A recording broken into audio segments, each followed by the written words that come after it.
I can tell you what's happening and why it's happening. And I don't, it's really not my habit in life to go around bayoneting federal officials. I've ended up doing. We both have done a lot. Here's what's going on. There's a very interesting post. You're right. On the September 20th, President Trump put up this scathing post, frankly, about Pam Bondi and what's going on. He took it down, I think, just a few hours later, and then put another up that was more mollycoddling. But 2 days later, no, actually on that same day, he fired, as you said, the U.S. Attorney for the Eastern District of New York. 2 days later, put this woman in, Lindsay, Halligan? She's an insurance attorney. And 3 days later, you have an indictment. What that tells me is there was an indictment prepared. That indictment's prepared. It's been sitting there. It's been sitting there waiting for the U.S. Attorney of the Eastern District to sign. It's probably been sitting there for 9 months. It may have been sitting there for a couple of years. There are people in the DOJ who did their job and prepared indictments for what they saw overhead. And when Trump came in, they've just been waiting for Trump's appointments to sign off so the indictment goes forward. The DOJ has been sitting on that and would not let that go forward. And that's why when he fires the U.S. attorney and just puts in an insurance attorney, it doesn't take her. She could not have researched and investigated and done all of that in 72 hours. It was ready. It was ready to go. And the guy Trump fired was just refusing to sign it. That's a very educated guess, knowing nothing about this particular situation, but I know how some things like that work in the DOJ. So that's interesting. The indictment is spectacular, and it's a hook. It stops the shot clock on the statute of limitations. So that's what's going on now. Emerald, would you like to hear why that's going on? Well, it's quite different than.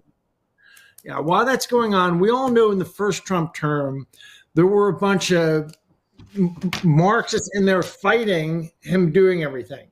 A lot of deep state has actually been shoved out, and that's not the problem. The problem is even people who are in there and want to do their job, they might just be moderates or something. They're all getting a message, and this message is being spread across the bureaucracy. And there are sources on this across Washington, including one who's a staffer within the Senate on a Democrat Senate committee. And this is the information I'm getting from multiple places, that the firms like Perkins Coie and WilmerHale and all these old line DC firms who Trump snipped their security clearances, and that's really screwed up their businesses. What they're doing is they're spending their time writing up hundreds of indictments on all of us. We're going to be charged with treason and hung. We're going to be charged with hanged, I guess. Treason. We're going to be charged with treason and be hanged. And they're planning. That's their plan. If the Democrats get back in, that's what they are literally drafting indictments for anyone who cooperates on Trump. So this time I say it's different than the first term, because the first term they were just out and out Marxists. I don't believe Todd Blanche and Pam Bondi are Marxists in opposition to Trump in that sense. But you have a bunch I can't use the kind of word I want to use. So I'll say we have a lot of lily-livered people in government.